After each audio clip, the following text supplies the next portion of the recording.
Hello. In this next segment, I would like to introduce you to the world of hot tea. And to order to brew the tea at the best character, I've chosen Foss water and Aqua Morelli, which are both super low minerality waters, a TDS of 39 and a TDS of 40. And they bring out the best character in the teas, which I want to present to you today. And what fascinated me really with the tea industry is that there are these special rare teas which bring out an interesting story about the terroir, an interesting story about how the tea is being prepared, how it's being presented. And for me, that was really a big part of the journey, finding these teas. And they are quite rare and they can also be quite expensive, but it's similar to the fine waters. It's really finding affordable luxury and really trying to have a special experience for the customer. So it was very hard for me to choose amongst the collection, but I then decided on four different teas. And the one I want to start with is here on this side, which you see here. And I have here the brewed teas, as well as I have the wet leaves. Because in the wet leaf you can really see the character really coming out, and see the tea leaf unfolding, and you can really see much more it's about origin. So the first one I have here is a white tea. I'm starting with the least processing on tea. In tea there's 6 different categories. There's white teas, there's green teas, there's yellow teas, there is oolong teas, also called blue tea sometimes. There's black tea, which we know in the Western world. In the Eastern world it's called the red tea. And there are the dark teas, which are mostly known as pu'er teas. The white tea is the least processing, so the leaf was just brought out. And the reason I chose this one is because it has a fascinating story behind it. It's actually built on an ancient history from China, where the emperors in China would have this ritual of taking a virgin, sending the virgin to the tea field, cutting the tea with a golden scissor and bringing them back to the emperor. And there's actually a French tea company called Mariage Frères, which is using a similar technique, not so much with the virgins, but they're also going to a secret tea plantation in Sri Lanka. And they let the tea pluckers pluck the tea with golden scissors. And everybody in the tea process has gloves on, white gloves, as well as the pluckers, as well as the tea processors. And so nobody has really touched the tea until it arrives at your house. And I find it really like a fascinating story. And you can see that white tea has a pretty light color. It has a very mild taste, and this particular tea has a very flowery, like a very kind of like a chrysanthemum kind of flavor beneath it. So I find it a fascinating story, similar to fine water stories. The next one I would like to present you have here, which is a Darjeeling tea. And for me, Darjeelings is really a whole world by itself. It's called the champagne of teas because so little of it is produced on an annual basis. There's about 1.3 million tons of tea produced every year, and Darjeeling is only about 10,000 tons globally, which are produced every year. And normally for Darjeelings, which is normally produced as a black tea, comes in different flushes. They call them first flush, second flush, and then the autumn flush. And these are the seasons and when the harvest of the tea is occurring.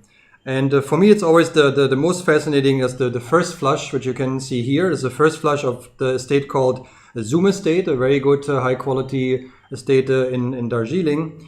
And the first flush in the tea industry is always kind of a very exciting moment, like similar to the Beaujolais Nouveau in the wine industry, when the arrival is being really anticipated and everybody's waiting for how does this tea gonna taste like. And you can even take it to the extreme. They have something called the first invoice, which is the first leaves plucked from the tea plantation and then put into a special package and then sent to the customers. And in Germany, Darjeeling is extremely popular.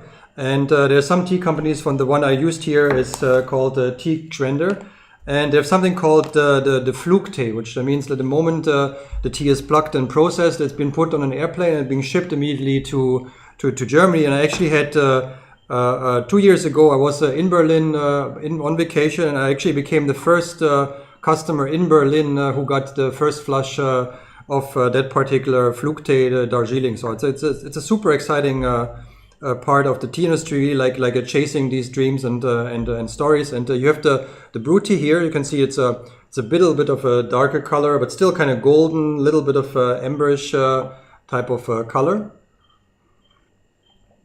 And has this typical Darjeeling taste. And always in my tea studies, I always describe Darjeeling as a flavor of plum and tobacco, because it has this really very specific, very unique flavor to it. And even in the tea studies, we had to actually blind taste Darjeelings and really pinpoint them down to which state they come from, which year they are. So it was quite intense. And actually, in order for me to prepare for these exams, when I was on vacation, my family would actually go to the beach, and I would stay 8 hours in the kitchen and brew all these Darjeelings and try to taste them and try to recognize them. And I think taste practice and taste testing is a big part of what actually then the sommelier has to do in any industry, and including the tea industry.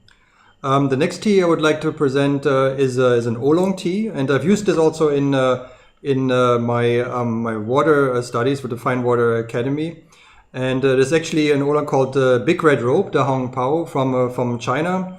And it's a very rare tea. It's one of the top 10 Chinese teas. And why I've chosen this tea for the project is that the tea plants actually grow on a rock. So the tea plants get the minerals through their roots. And it's a very mineral-laden tea, and has a very unique, very rich flavor, and a very complex flavor profile. And even like 15 minutes after you drink the tea, you still feel that lingering taste of the tea, and you see it here, and you see that the color is getting a bit darker, and it has this beautiful aroma of wooden, earthy flavors and textures, and it's just a wonderful tea to drink. And it's actually so complex, you can rebrew it up to 8 times, and it still has that wonderful taste to it. And if you brew it in a water like a Foss or Aqua Mirelli, in this case Aqua Mirelli, it really has its really pure profile, texture profile, like the tea master has really intended it to be. And actually the tea is so rare that 1 kilogram of that tea at an auction recently sold for $1.2 million. So tea can be extremely valuable. But this was this particular tea was from the mother plants on that rock. But this is also from the original rocks from that tea plantation, so it's quite valuable, and I'm happy to use it as part of this project. The last tea which I would like to present is a dark tea. It's a pu'er from Hunan, and actually pu'ers are the only tea category which is a fermented tea. That means that the tea is being left fermented in the traditional cooked method. There's another method which is differently produced, but in the raw and the cooked method, actually you can store the tea for many decades, and actually the value of the tea goes up like a fine wine. It becomes more and more valuable, and you can see it also on the color. It's a very dark color. It has a very earthy, very wooden, very deep flavor, but also very smooth if you prepare it right, and if you time it right with the right temperature and the right time. It's a very rounded, very smooth kind of flavor, but very deep and very earthy. And actually, pu'ers you can rebrew many times. Like some of them you can rebrew up to 30 times. And they come in this. Let me show you here. They come in these bricks, and you see them here. And you store them there. Sometimes they come in bird's nest and in round shapes, but this particular is also very popular as a brick, and you just chop a piece off, and you brew it, and it's a great tea to drink with company.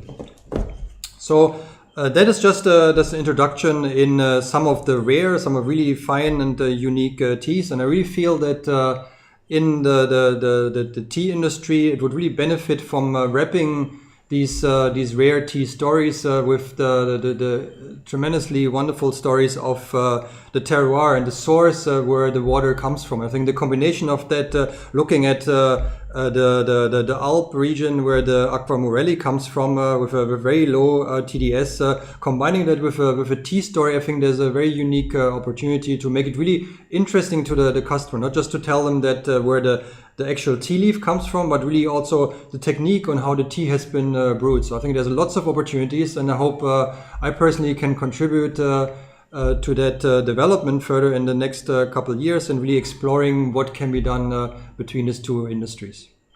Thank you very much.